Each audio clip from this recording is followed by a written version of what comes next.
in a storm you didn't ask for, or you're heading there. I want you to get this. You didn't choose this. You didn't wake up one morning and say, I want the pain. I want to carry this shame. I want my traumas on my shoulders. I want to live in fear of myself. You didn't ask for this war inside your own mind, the cravings that come like waves. Even when you're trying to stay afloat, the shame that whispers you're not enough, that you're too far gone, that no one would understand. The hiding, pretending to be okay in front of people who have no idea what you're carrying. The needing, that desperate reach for something, anything to quiet the noise. But here you are, still breathing, still trying, still searching for a way out. And you're tired, not just physically, you're soul tired. Tired of the noise that never stops. Tired of waking up with guilt and going to sleep with regret. Tired of pretending you're okay when you're barely holding it together.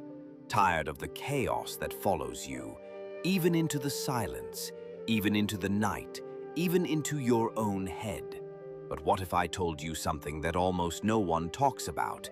What if I told you that nearly 2,000 years ago, the most powerful man in the world sat alone with the same battle? What if I told you he knew exactly what it felt like to be trapped in his own thoughts, to be surrounded by pressure, to feel the weight of responsibility and still to feel lost? That man wasn't a monk. He wasn't a saint. He wasn't some perfect example of holiness or purity. He was a warrior, a leader, an emperor. His name was Marcus Aurelius. And despite all his power, all his armies, all his gold, all his control over the Roman Empire, there was still one thing he couldn't command: his own mind. So he wrote, not for fame, not for the world, but for himself, for his sanity, for his focus, for his peace. In the quiet moments when the world couldn't see him, he penned words that would survive for centuries. He called it meditations, but it wasn't poetry, it wasn't fiction, it was war notes. Notes from a man fighting for peace in a chaotic world. And those words, they weren't written for the perfect. They weren't written for philosophers in robes. They weren't written for scholars in ivory towers. They were written for people like you. For the broken, the burdened, the battle-worn. For the ones who feel like the fight inside is louder than the world outside. For the ones who are trying, even when no one sees them trying. He wrote for the warrior who is on the verge of giving up, but hasn't. Not yet. Not today. Because something in you still believes there's more than this. And that belief, that flicker of hope, no matter how small, that's enough. What Marcus left behind isn't just words. It's a map out of the storm. A guide for enduring the pain without being destroyed by it. A blueprint for reclaiming your mind. One breath, one decision, one day at a time. So if you're listening right now and the chaos hasn't let up, if you're wondering how to survive one more hour, one more craving, one more memory, you're in the right place. This is your moment. And Marcus? He didn't just write for himself. He wrote for you. You're not as alone as you think, and your story, it's not over. There's a Stoic way. I want you to forget what you've heard. Seriously, wipe the slate clean. Because what most people think Stoicism isn't even close. They think it means being emotionless, like you're some statue, cold, distant, untouchable. But real Stoicism, it's not about hiding your emotions. It's not about pretending you don't feel pain. It's not about acting like you're above the world. It's about becoming indestructible, not because you avoid pain, but because you learn to face it, fully, clearly, without flinching. This philosophy, this way of living, wasn't created by people with easy lives. It wasn't dreamt up in quiet monasteries or perfect childhoods. It was born in hardship, in war, in prison cells, in sickness, in betrayal. It was forged by men who lost their children, led armies into battle, endured exile, and walked through grief with their heads held high. It was built for people who have been through hell and have no intention of going back. Stoicism is not for the fragile. It's for the ones who've been broken and now want to become unbreakable. At its core, Stoicism teaches this: you can't control the world, but you can control yourself. You can't stop the storm, but you can become the anchor, the eye of the hurricane, still, calm, focused, even while everything else spins around you. Let that sink in, because that truth, it's life-changing. Most of us, we live backwards. We try to control things we never had control over in the first place: people, circumstances, outcomes, the past. We get angry at people who don't act the way we want. We obsess over things that didn't go our way. We drown in thoughts of what if and why me. But Stoicism invites you to flip that, to stop reaching outward for peace and start building it within yourself. Marcus Aurelius, Roman emperor, military commander, and philosopher, put it simply: you have power over your mind, not outside events. Realize this, and you will find strength. Not just any strength, not the fake kind, not the kind that's loud and showy and fragile, but the quiet kind, the rooted kind, the kind that shows up in the moment you say, I feel pain, but I don't have to be controlled by it. I feel anger, but I can choose not to act from it.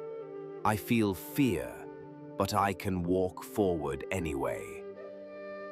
And here's the twist most people miss. When you stop trying to control everything outside of you, something incredible happens. You start to remember who you are.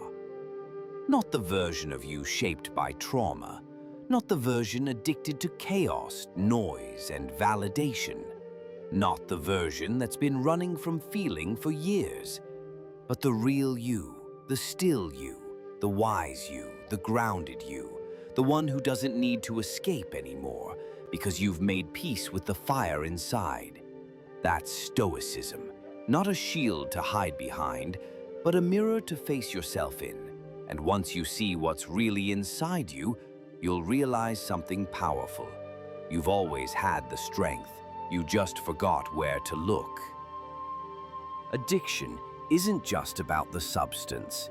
It never was. It's not just about the bottle, or the blunt, or the needle, or the pill, or the porn, or the scrolling, or the food, or the gambling, or the chaos you keep chasing like it's home. Addiction is deeper than all that. It's not just what you're doing, it's what you're believing. It's the pattern, the ritual, the loop. It's that moment when the day crashes in, and the only thought that floats to the surface is, just one more, just this time. This will help you cope. You'll stop tomorrow. You've been good lately. You deserve this. No one has to know. That voice? It sounds like comfort, but it's poison. It sounds like reason, but it's deception. And Stoicism? It calls that voice what it truly is: a liar, a snake that slithers in your thoughts and promises relief while slowly wrapping you in chains. Marcus Aurelius, in the stillness of his mind, wrote something eternal. You have power over your mind, not outside events. Realize this and you will find strength. That's it. That's the key, right there. You don't need more willpower. Because willpower alone can't silence a lie you still believe. You need God. You need His power over you. You need His peace, His transformation. You need new pair of eyes to see it for what it really is. Not a coping mechanism, but a trap dressed up like a friend. And here's the truth that most people can't say out loud. Addiction doesn't come from weakness. It's not for the poor, the broke, or homeless. It comes from pain, despair, and hopelessness. It comes from hurt, from trauma, from abandonment, from shame that got buried so deep you had to find something, anything, to make the pain shut up. It was never about the high. It was about the silence. It wasn't pleasure you were chasing. It was peace. That was the escape.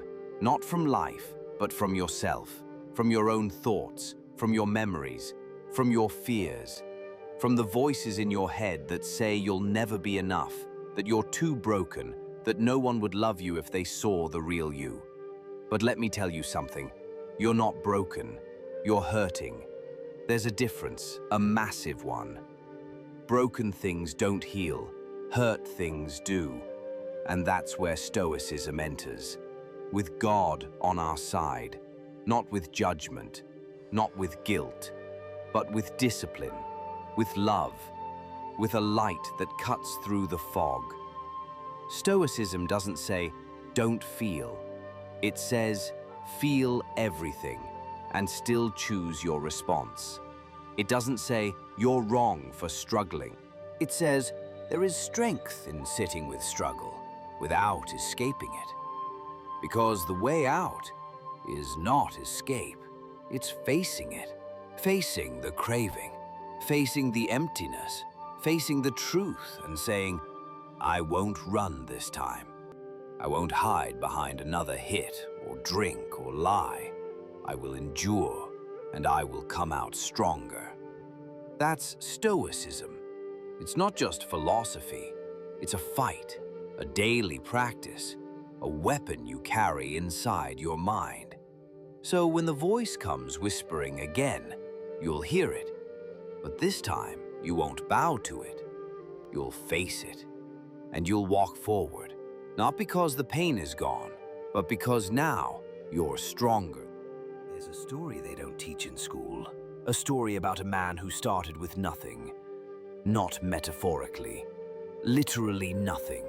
No home, no money, no rights, no freedom. A man whose very body was considered someone else's property. He was a Roman slave. His name was Epictetus. He was owned, beaten, mocked, wounded. His master broke his leg in a fit of rage, and he walked with that injury for the rest of his life. But here's the part no one expected. In all that suffering, in all that humiliation, Epictetus found something most emperors never do: inner freedom. He said, "No man is free who is not master of himself." Read that again, because it's not just a quote, it's a challenge. Epictetus had no control over his circumstances. He couldn't escape the walls he lived behind. He couldn't stop the punishments. He couldn't change the system he was trapped in.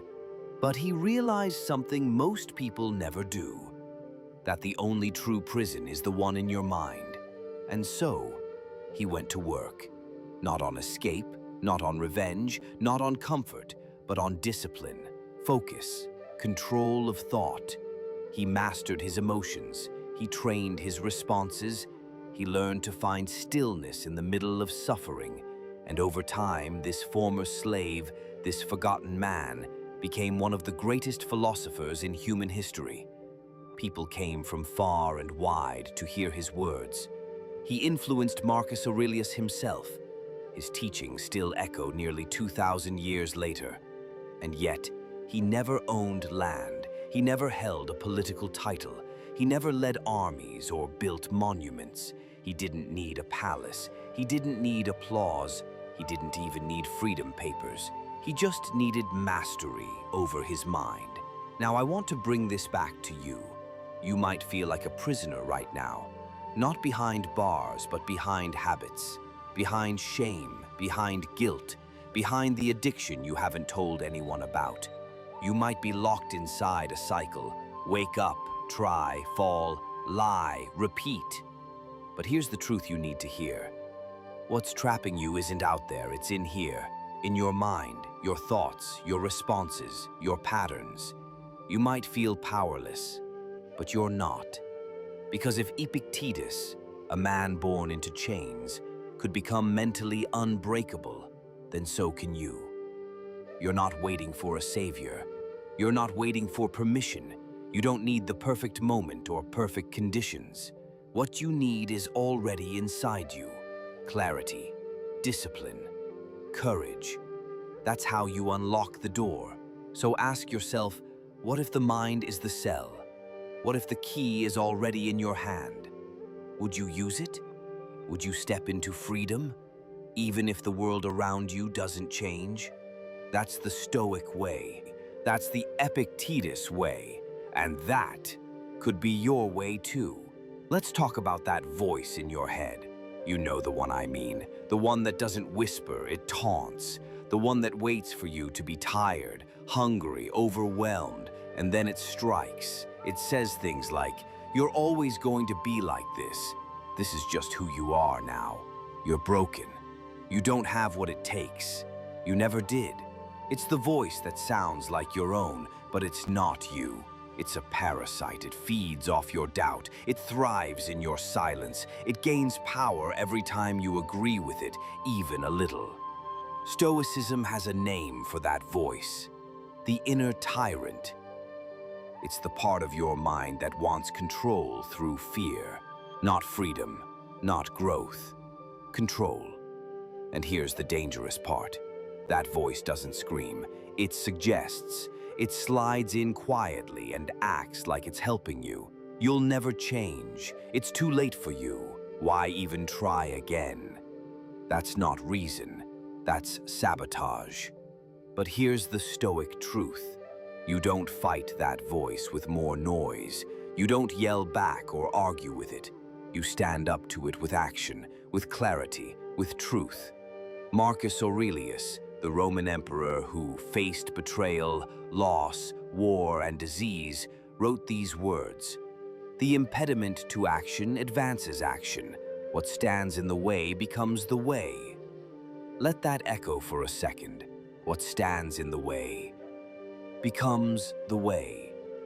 That craving you feel, that's not your downfall. It's your training ground. That trigger, that flash of emotion you thought would crush you, that's the gym where your discipline is built. That fear that chokes you up, that's the fire your courage grows in. The Stoics didn't believe in running from fear. They believed in walking straight into it. They knew the mind's biggest lie is, "This discomfort means you're weak." But Stoicism flips that around. This discomfort means you're growing. Because the craving, the shame, the guilt, they're not your enemies. They're teachers. But only if you listen. Only if you stop running. Only if you learn to say, "I see you, but you don't control me anymore." You don't destroy the inner tyrant by silencing it. You destroy it by showing it that you're not afraid of it anymore. It says you'll always be this way. You respond with, "Maybe I was, but not today." It says you don't have what it takes. You answer, "I don't need perfection, I just need persistence." Because here's the truth. Every time you face the craving and don't run, you weaken the tyrant. Every time you sit in discomfort without giving in, you rebuild your identity. Every time you fall and get back up anyway, you become the kind of person that voice said you could never be. And over time, that voice starts to shrink because it doesn't get fed by strength. It only feeds on fear and inaction. So what do? You stop being afraid of the fear. You stop avoiding the trigger. You stop treating pain like the enemy. You face it, you train with it, and one day, that inner tyrant will be nothing more than a memory, a voice that once ruled you, but now just watches silently as you rise without it. This is the Stoic blueprint. It's not complicated. It's not mystical. It's not for philosophers in robes or monks on mountaintops. It's for you. For people in the real world. People who are hurting. People who are healing. People who are trying to build peace in a world that never stops screaming. Here it is. You can't control how people treat you. You can't control what they say behind your back. You can't control whether they love you, hate you, betray you, or ghost you. And you know what? You don't need to, because their behavior is a reflection of them, not you. Let them speak. Let them leave. Let them twist the story. You stay grounded. You can't control your past. You can't rewrite the hurt you caused. You can't undo the pain that shaped you. You can't unlive the trauma. But Stoicism doesn't ask you to forget. It asks you to own it, to use it, to stop letting it define your future. You're not here to be a prisoner of your past. You're here to be the proof that it didn't destroy you.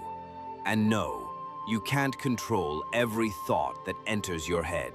Some thoughts will be dark, some will be shameful, some will scream lies about who you are and what you're worth. But Stoicism reminds us, you are not your thoughts. You are the one who observes. You are the one who decides what to believe. You are the one who chooses what comes next, and that is where your power lives. Because while you can't always control what happens outside you, you can control this moment, right now, right here. You can choose not to react. You can choose to breathe. You can choose to feel the discomfort without trying to numb it, run from it, or drown it. You can choose to sit with it, learn from it, and grow through it. This is the quiet power Stoicism offers. Not the power to control everything, but the power to stop being controlled by everything. Marcus Aurelius, writing alone with his own pain, responsibility, and grief, gave us this: if it is endurable, then endure it. Stop complaining. If it is unendurable, then stop. In other words, if it's survivable, then survive it. Not with complaints, not with self-pity, but with strength. And if it's not survivable, then let it go. Release it. Stop clinging to it as if it gives you identity or control. You don't need to keep suffering just to prove something. You don't need to carry weight that's no longer yours. There's freedom in surrender, and there's strength in endurance. And knowing when to choose each, that's the art of Stoicism. So let me ask you, what if you stopped trying to control what's uncontrollable? What if you stopped wasting energy on things that will never change? What if you redirected all that effort inward, to rebuild, to reclaim, to respond, not react? Because that's where your life turns. Not out there, in here. And that blueprint, it's not something you memorize. It's something you live, one moment at a time, one choice at a time, one breath at a time.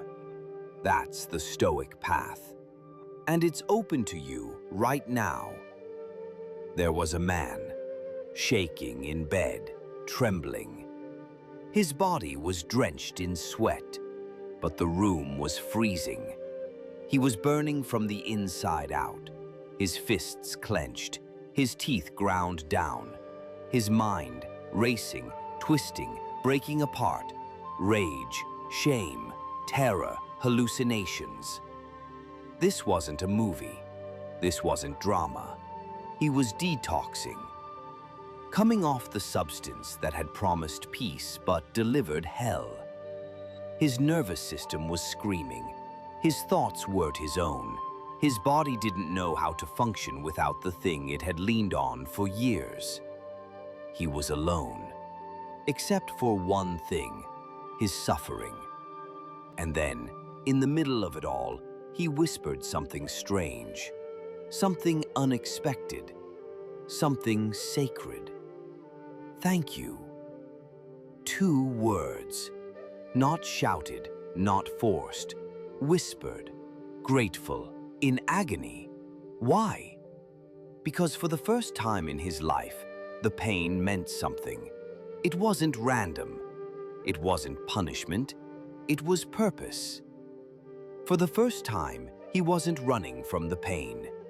He was walking through it. And that changed everything.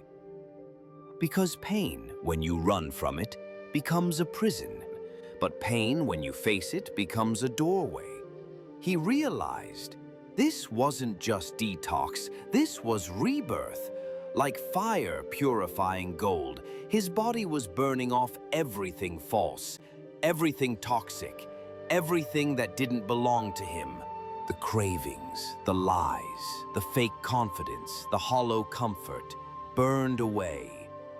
And what remained was something real, raw, but real. That's when it clicked. This pain wasn't here to destroy him. It was here to transform him, to remind him who he really was underneath the substances, the coping, the fear, the performance, the mask. This is the Stoic way, not to avoid pain, but to use it. Marcus Aurelius never said life would be easy. He knew it wouldn't. He wrote not to escape suffering, but to understand it, to put it in its proper place. He wrote, "The impediment to action advances action. What stands in the way becomes the way." Translation: the thing that hurts you can be the very thing that heals you, if you stop fighting it and start listening to it. Because Stoicism doesn't just give you endurance, it gives you meaning in the suffering. It tells you that discomfort isn't always a sign that something's wrong. Sometimes it's a sign that something's finally right, that you're doing what needs to be done, even when it costs everything. That man in that bed, shaking, whispering, "Thank you." He wasn't weak. He wasn't dying. He was being reborn. That was the moment his pain stopped being a prison and became his teacher. And if you're in pain right now, if you're sweating, shaking, screaming on the inside, maybe it's not punishment. Maybe it's your fire. Maybe it's the pain that purifies. So ask yourself, what if this suffering isn't the end? What if it's the beginning? What if the worst night of your life is the first night of your freedom? Because that's what Stoicism offers. Not escape, not comfort, but meaning. And through meaning, transformation. Because the pain isn't here to punish you, it's here to teach you how to return to yourself. And once you stop running, that's when the healing begins. You've fallen, you've failed, you've relapsed. So what? Let me say it again. So what? That doesn't disqualify you.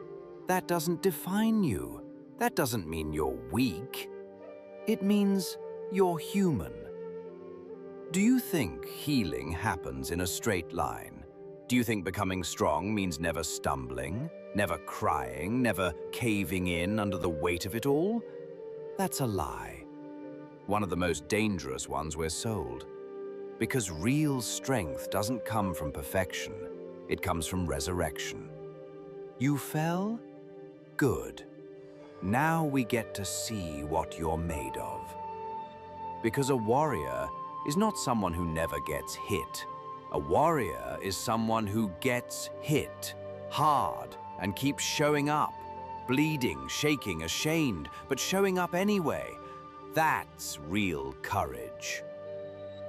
Marcus Aurelius, one of the most powerful men in history, didn't write Meditations because he had it all figured out.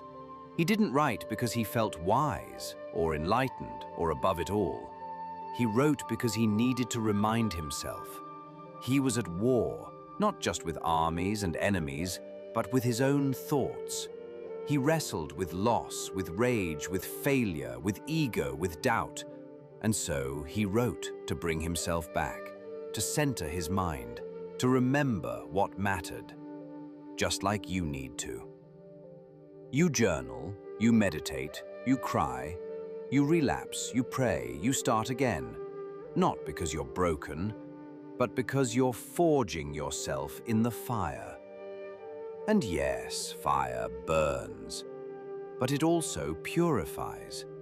Every time you relapse and come back again, you're not weak. You're a blacksmith, hammering steel. Your scars are not evidence of failure. They are evidence of the battle, of the fact that you're still fighting. Do you understand how powerful that is? Most people hide from their pain. You faced yours. You might have lost the round, but you stepped into the arena. And that makes you dangerous to your demons. So take a breath, wipe the blood from your mouth, get up again, not because you're perfect, but because you believe there's still more for you, because you know your worth isn't found in your worst moment. It's found in your refusal to let that moment define your future. You're not broken. You're being forged. Bent, yes. Tested, absolutely, but not destroyed. And one day, when the storm clears, when the cravings lose their grip, when the lies in your mind grow quiet, you'll look back at this part, the part where you felt weak, ashamed, unworthy, and realize it was the most powerful chapter of all. Because this is where you decided to rise, to fight, to keep becoming who you were always meant to be. A warrior, not perfect, not clean, but unshakable. So fall 7 times, get up 8. That's Stoicism, that's transformation, and that is your story now. Let's get practical, because all the wisdom in the world means nothing if it doesn't change the way you live. So here's how to live the Stoic way, starting today. Not next week, not once you've read all the books, not when life calms down. Today. These aren't tips, these are weapons, tools to fight the chaos inside you and the noise around you. Let's begin. 1-1. Journaling. This isn't some fluffy self-help trend. This is ancient mental training. The Stoics journaled because they knew the unexamined mind becomes a prison. Your thoughts, unchecked, turn into beliefs, and beliefs become behavior. So every day write. Not for Instagram, not to be pretty, to be honest. Ask yourself, what am I feeling right now? What triggered this emotion? Is this fear? Is it anger? Is it shame? Then ask the Stoics' golden question. Is this within my control? If the answer is no, let it go. If it's yes, take action.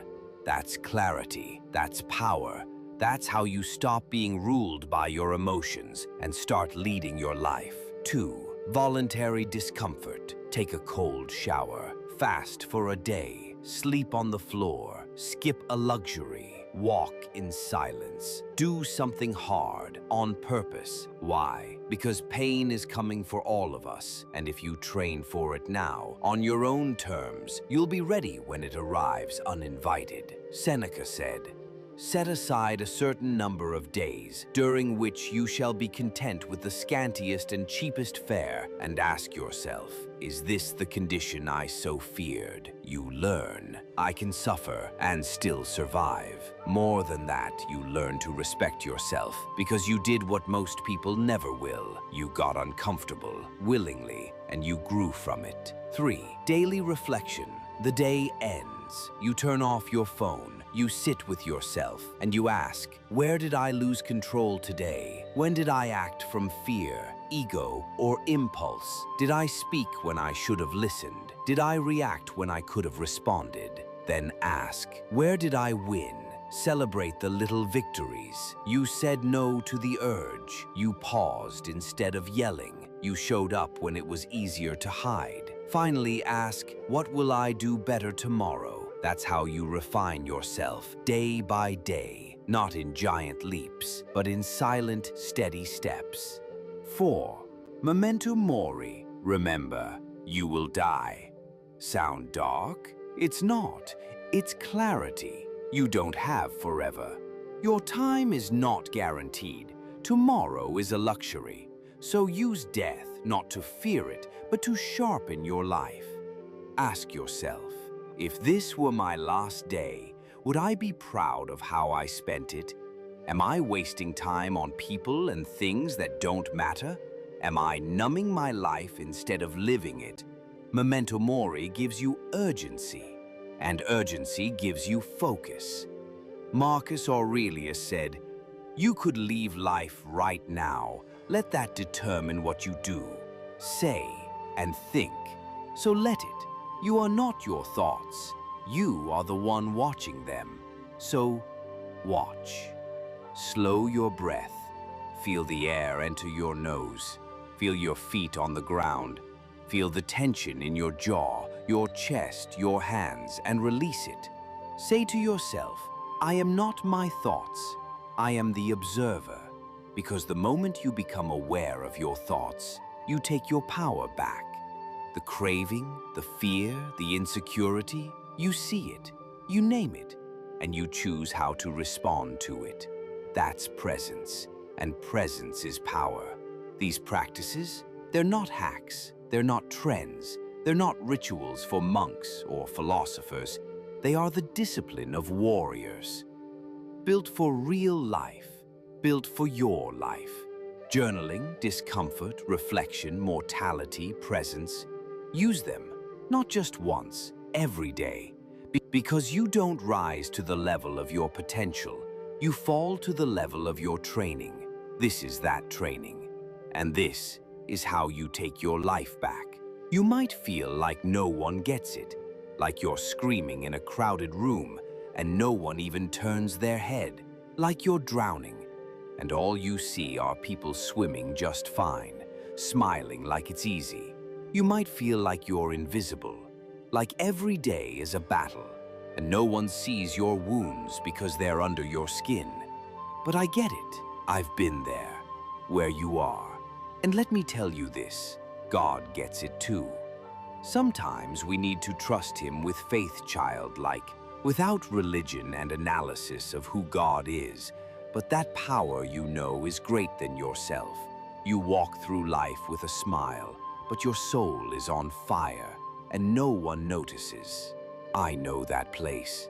The silence, the heaviness, the nights that never seem to end, the days that all blur together. But let me tell you something. You are not alone. And more than that, you've never been alone. Not even now. Not in your lowest moment. Not in the quiet panic, not in the addiction, not in the shame. You're not the first to feel like this, and you won't be the last. There's a way forward. There always has been. It's not obvious, it's not easy, but it's real. And it begins when you stop believing the lie that says, this is just who I am now. Because thousands before you have stood where you stand now. In the dark, broken, exhausted, thinking this was the end of the story. Some gave up. They believed the voice in their head that said it would never change, that they weren't worth saving, that they were too far gone. But some became legends, not because they were stronger, not because they had perfect support systems, not because they felt brave, but because they made a choice. In the middle of the pain, they chose to rise. Not fast, not gracefully, not without falling again, but they rose, one breath at a time, one choice at a time, one battle at a time. And you get to decide which one you'll be. Right now, this moment, you're standing at a crossroads.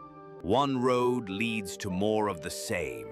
More hiding, more pretending, more numbness, more regret. But the other road, it's steep, It's painful. It asks for everything, but it leads to freedom. That's the path of the warrior, the one who doesn't run from pain, but learns to wield it. That's the Stoic way, not because it promises an easy life, but because it promises something better, a meaningful one. You don't need to know every step of the way forward. You just need to take the next one. You don't need to feel strong. You just need to move through the weakness. You don't need to have all the answers. You just need to ask yourself, what kind of person do I want to be when this storm passes? Because the storm will pass. And when it does, who you've become will be your legacy. So breathe. You're not alone. You're not broken. You're just at the beginning of becoming someone you've never been before. And you're not behind. You're not late. You're right on time. So choose your path and walk it like your life depends on it, because it does. Let Marcus Aurelius speak directly to your soul. When you arise in the morning, think of what a privilege it is to be alive, to breathe, to think, to enjoy, to love. Simple words, but not small. These weren't the words of a man lying on a beach sipping wine, admiring a perfect life. They came from a Roman emperor, carrying the weight of an empire, watching his friends die, burying his children, facing betrayal, war, and plague, alone. And still he called life a privilege. Why? Because breath means possibility.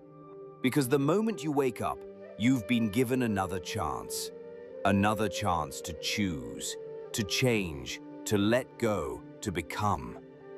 And you're still breathing, your lungs are still filling, your heart is still beating, your soul is still whispering, this isn't over. Do you understand how sacred that is? You woke up today, and that alone makes you richer than the thousands who didn't. No matter how dark it feels, no matter how broken you think you are, you still have time, you still have space, you still have a chance. And the Stoics would say, don't waste it.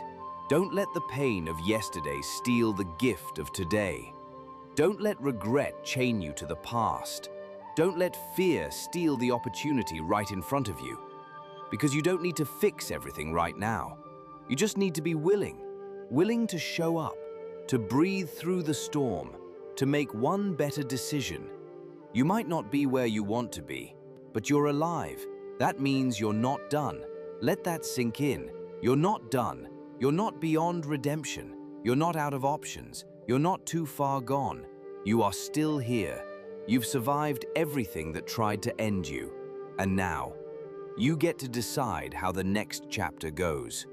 Will you keep repeating the old story, or will you write a new one?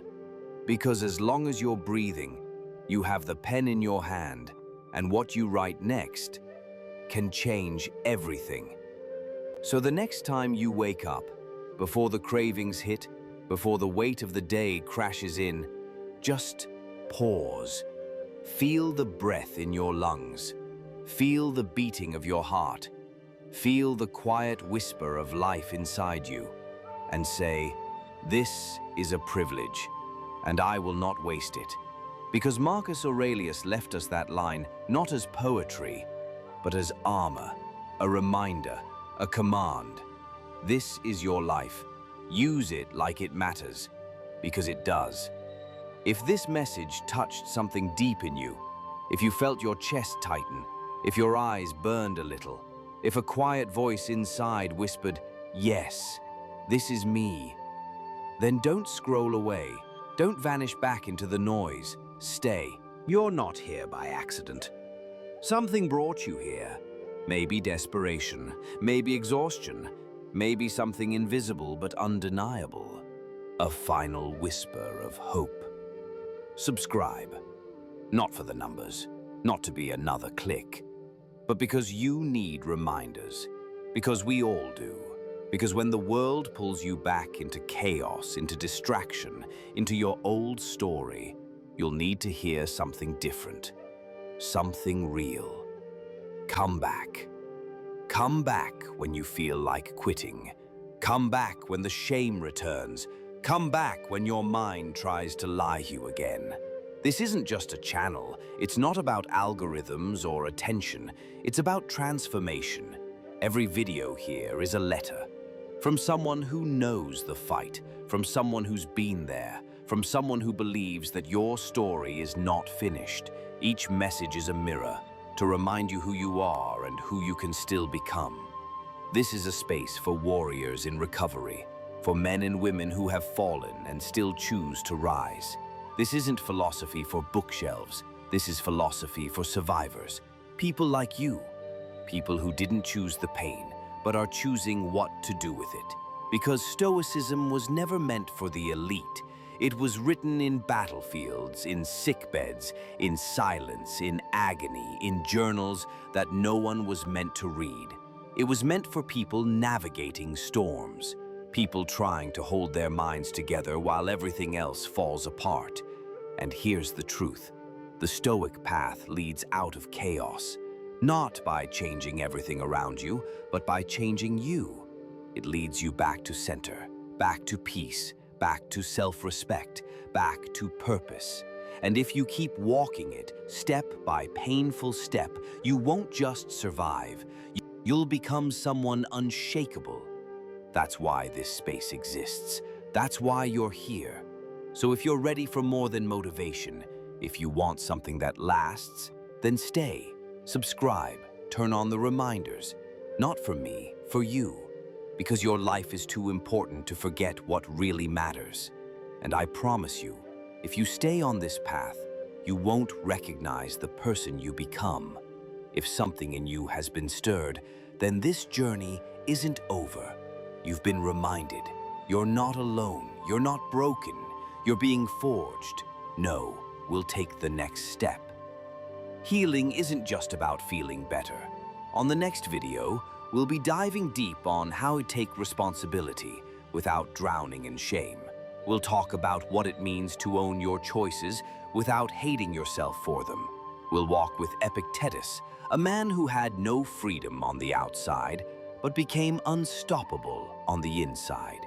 We'll talk about control and how most of what's wrecking you only has power because you've been giving it permission. It's time to take that power back. Click on the next letter. Let's keep walking this path. May God strengthen you. May God guide you. May God bless you. Goodbye.